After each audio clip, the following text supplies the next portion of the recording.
예, 4월 30일 시황 브리핑 시작하겠습니다. 금리 달러 강세가 좀 주춤하고 그러면서 올라갔지만, 그러니까 FOMC 앞둔 경계감에 오후 들어서 탄력이 좀 둔화되는 그런 모습을 보였고요. 삼성전자 반도체 흑자 전환했다라는 내용이 공개가 되면서 삼성전자가 플러스를 냈고, 그게 이제 코스피를 종가까지 상승으로 버텨낼 수 있는 그런 이유로 작동을 했습니다. 수급에서는 외국인들이 연속 순매수, 이게 좀 한동안 이제 매도 사이클에서는 좀 달라진 거 아니냐, 이런 어떤 분석이 나오는 것 같고요.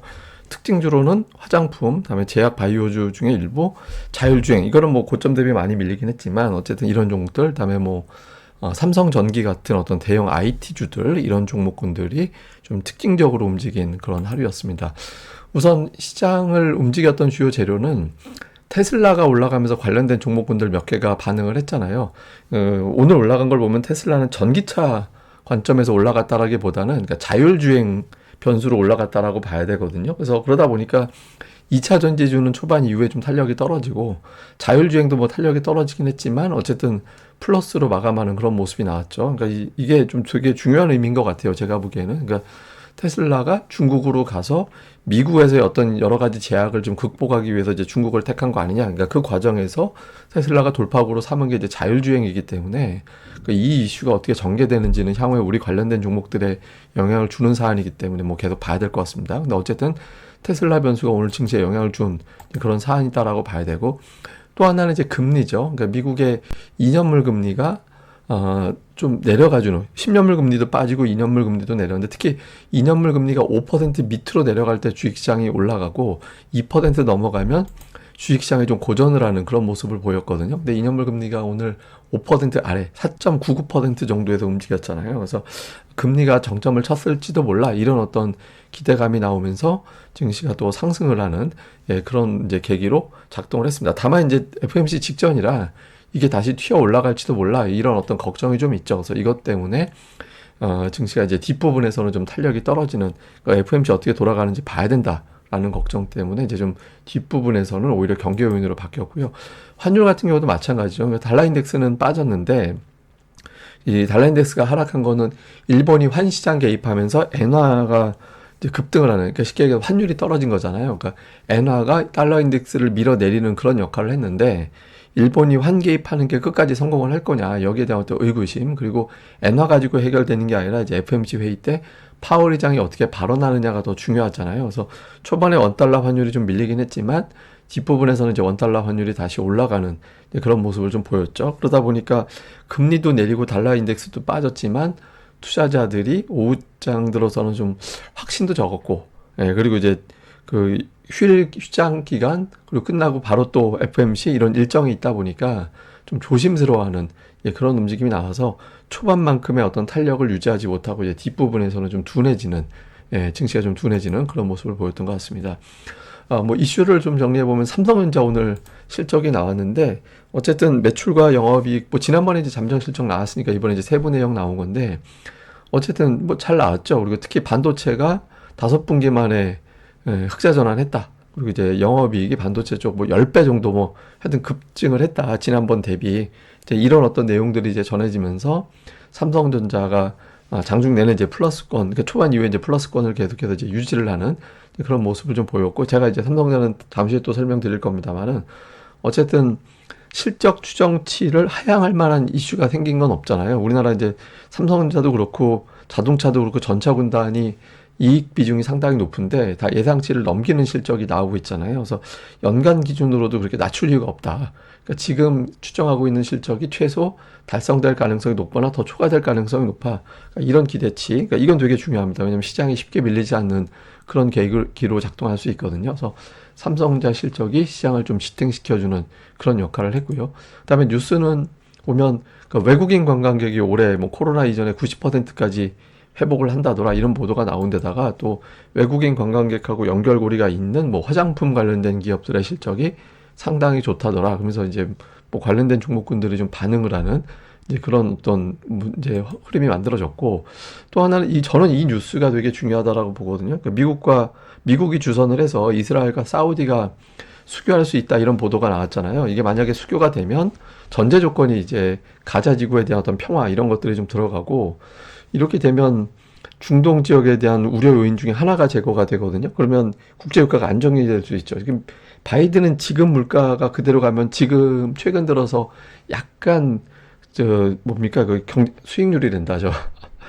지지율이 트럼프보다 좀 앞서는 그런 데이터들이 나오고 있는데 물가를 여기서 잡지 못하면 골치 아파지는 거잖아요. 근데 어떤 그런 과정으로 보여지는데 만약에 이게 어느 정도 가시적인 성과를 내고 실제로 그렇게 된다라면 유가가 막 예전에 말 나오던 뭐 100달러 이런 거는 이제 멀어지게 되는 그런 계기가 될 수도 있거든요. 그래서 이거 되게 중요합니다. 네타냐후가 미국에서 공부했잖아요. 뭐 하버드 뭐 하여튼 등등의 어떤 대학 이런 거 보면 그러니까 미국에 상당히 좀 그 정서를 좀 이해하고 있는 사람. 물론 이제 지금은 뭐 좀 골치 아픈 어떤 그런 존재로 미국 정가에서는 생각한다고는 하는데 어쨌든 이런 어떤 이야기가 오고 가고 하는 과정에서 실제로 저게 어필이 되고 성사가 된다라면 이제 국제유가에 상당히 중요한 반전이 되고 유가가 떨어지게 되면 지금 강달러 이유 중에 하나가 미국 입장에서는 강달러가 수입 물가를 떨어뜨리는 그런 이유가 될 수 있거든요. 근데 만약에 국제유가가 빠진다면 강달러가 유지되지 않을 가능성도 생기는 거예요. 그래서 이건 되게 중요한 변수가 될 수 있고요. 그 다음에 이제 일본에서 그 환율 개입했냐? 그래서 뭐 이야기할 수 없다. 근데 24시간 태세 대응이라고 얘기를 했거든요. 저거 되게 중요한 말이에요. 그러니까 일본 금융시장 돌아갈 때뿐만 아니라 뭐 미국이나 유럽 돌아갈 때도 환시장 개입할 수 있어. 사실상 그렇게 표현하는 거고 투기 세력들한테는 나 지켜보고 있어. 이런 메시지를 주는 거거든요. 물론 이제 일본의 어떤 당국보다 더 센 게 투기 세력들이에요. 왜냐하면 어마어마한 레버리지를 또 활용할 수 있기 때문에 이제 또 변수가 될 수는 있습니다만은 이제 투기 세력들이 원래 막 그 일본 뭐 미국 증시 돌아갈 때만 하는 게 아니라 막 저번에 말씀드렸잖아요. 막 직전에 개장되는 호주 가서 막 갑자기 호주 대 일본 엔화를 가지고 막 흔들기도 하고 여기저기 돌아다니면서 별짓을 다 해서 근데 어쨌든 일본에서 이런 경고 메시지 내놓은 게 어느 정도 어필이 될 가능성은 있죠. 그래서 환율에 좀 변수가 될 것 같고 그 다음에 오늘 하이닉스는 빠졌는데 금감원에서 이제 금감원과 검찰이 하이닉스 압수수색했다. 뭐 파두 관련해서 저게 제대로 된 계약 관계 맞나? 그래서 뭐 그런 것들을 좀 확인하기 위해서 했다라는 건데 저건 뭐 파두 때문에 한 거라서 뭐 하이닉스가 직접적으로 문제되지는 않을 가능성이 높아 보이긴 하는데 어쨌든 오늘 하이닉스의 심리가 조금은 안 좋은 그런 이유로 작동을 한 주수가 됐습니다. 자, 특징적으로는 이제 아모레퍼시픽 화장품 관련주들이 상당히 흐름이 좋았는데 뭐 오늘 완전히 강세로 튀어 올라갔고요. 그다음에 대형 IT주들 중에서 삼성전기가 흐름이 좋았죠. 보통 삼성전기가 강세 보일 때 시장이 나쁘지 않을 때거든요. 뭐 그 흐름이 되는지 봐야 될 것 같고 반면에 이제 한미반도체는 지금 약간 최근에 좀 플랫하게 옆으로 쭉 가는 그런 느낌이 좀 있거든요. 그래서 그렇다고 좀 떨어지는 건 아니잖아요. 근데 음봉이 너무 많아요. 예, 그래서 한미반도체가 휴장 이후에 개장했을 때 어떤 변화가 생기는지 이거 좀 봐야 될 것 같습니다. 그래서 일단 반도체들이 좀 주춤하고 그 외 종목군들이 활발해진 게 이번 주 초반 이후의 특징 이렇게 이제 보면 될 것 같습니다. 수급은 외국인들 오늘 매수했고요. 선물도 매수했습니다. 그래서 좀 연속 매수 들어오고 있다. 이번 주는 계속 매수로 들어왔죠. 2주 연속 매수에 순매도에서 바뀌는 그런 분위기가 나오고 있고 종목 보면 삼성전자 매수로 들어왔거든요. 우선주 포함해서 한 700억 정도 매수 들어왔고 셀트리온이 매수 상위예요. 예, 그리고 조선주, 뭐 건설주 등등 자동차 하여튼 이런 류의 어떤 종목군들이 매수에 들어가 있었고 기관 같은 경우는 오늘 뭐 선물 때문에 그렇긴 하겠습니다만 어쨌든 삼성전자 그리고 이제 셀트리온이 또 매수에 들어가 있는 예, 그런 특징이 좀 있었고 그다음에 뭐 금융주라든가 뭐 그 외에는 뭐 시가총액 상위를 좀 깔아서 들어가는 예, 그런 모습이 있었습니다. 그러니까 상단 중에서 기아, 현대모비스, 하이닉스를 좀 매도하긴 했는데 그 외쪽은 이제 시가총액 상단을 좀 매수로 붙이는 예, 그런 모습을 좀 보였고요.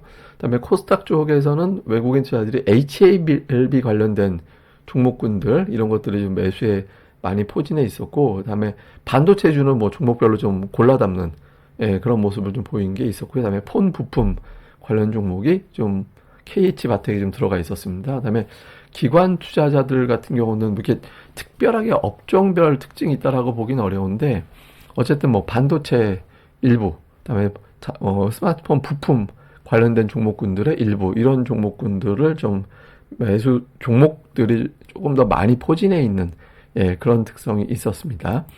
자, 시장을 좀 정리해서 보면 빅테크 중에서 좀 소외됐던 종목군들이 강세에 보이는 미증시에서 보면 올해 제일 부진했던 빅테크가 애플하고 테슬라였는데 이 종목군들이 올라갔잖아요 이번 주에. 근데 그동안에 이제 좀 주도했던 종목군들은 주춤하는 예를 들어서 마이크로소프트라든가 엔비디아라든가 이런 메타라든가 이런 것들이 좀 주춤했거든요. 그러니까 이 구도가 뭐 그냥 지들끼리 시소 타면 계속 올라가는 건 괜찮아요. 근데 이제 여기서 완전히 선수 교체가 된다 이래버리면 우리 증시에서 반응하는 종목이 달라질 수 있잖아요. 이거 좀 볼 필요가 있고, 다음에 이제 우리 증시가 휴장하는 동안에 달러와 국채 금리가 어떻게 돌아가느냐. 그러니까 제일 좋은 건 2년물 기준으로 보면 5% 밑으로, 10년물 기준으로는 4.5%대 정도까지 보여주면 조금 더 편안해질 수 있죠. 그래서 좀 그 흐름이 어떻게 되는지. 다음에 삼성전자 달러 차트 이야기는 제가 잠시 후에 보여드릴 거고, 오늘 뭐 제약바이오, 테슬라 관련주 중에 일부 화장품주 이런 것들이 이제 반응을 했는데, 이건 뭐 제가 내용을 정리해드려서 이건 좀 생략을 하겠습니다. 자, 제가 며칠 전에 원화 차트로 이제 삼성전자 월봉을 보면 뭐 5월선 뭐 이런 거 지켜내고 있고 20월선은 멀찌감치 있고 좋아 보이지만, 삼성전자의 최대 주주는 외국인이고, 외국인들이 한국 증시를 어떻게 보고 삼성전자를 어떻게 보는지를 가늠하려면 달러 차트로 봐야 된다라고 말씀을 드렸잖아요. 그러면서 제가 이제 보여지고 있는 어떤 선, 저 20월선에서 지지가 되느냐, 만약에 저게 무산이 된다라면, 달러 차트 기준으로 저게 무산이 되면 한 10%, 그러니까 지금 삼성전자의 우리 일반적인 차트로 보면 7만원, 7만 1,000원까지 밀어낼 수 있었거든요. 그 다음 지선이 거기까지 내려가는 거기 때문에 굉장히 중요한 어떤 상황이었어요. 그런데 다행히 뭐 사실 최선은 저 5월선까지 회복해주면 더 좋았는데, 이제 그 정도까지는 안 됐고, 다행히 올해 들어서 깨지지 않았던, 거기서 되면 자꾸 튕겨 올리죠. 외국인들이 엄청나게 사들였잖아요. 삼성전자를 올해 들어서 7조 5천억인가? 하여튼 누적으로 보면 더 많이 샀죠. 근데 어쨌든 20월선을 꼬리 달고 거기를 지지선으로 돌렸다라는 점에서 보면 외국인들이 뭐 삼성전자에 대한 시각은 바꾸지 않았다. 그러니까 매물 소화를 할지언정 뭐 추세가 바뀐 건 아니야. 뭐 이렇게 이제 본 걸로 보여지고, 그런 시각이다라면 우리 증시에 대해서도 뭐 크게 우려할 상황은 아니다라고 해석이 되기 때문에 좀 다행스러운 대목이었다. 이렇게 보면 될 것 같습니다. 근데 이거는 뭐 또 상황에 따라서 어떻게 될지 모르니까 이게 시황상 되게 중요한 포인트라고 저는 보거든요. 그래서 이후에 좀 내용이 변하면 내용을 또 정리해 드리도록 하겠습니다. 예, 4월 한 달 고생 많이 하셨고요. 저는 또 다음 방송에서 뵙겠습니다. 그러니까 휴장에도 증시 방송은 똑같이 진행이 됩니다. 이 방송 구독하기와 좋아요 꼭 부탁드립니다. 감사합니다.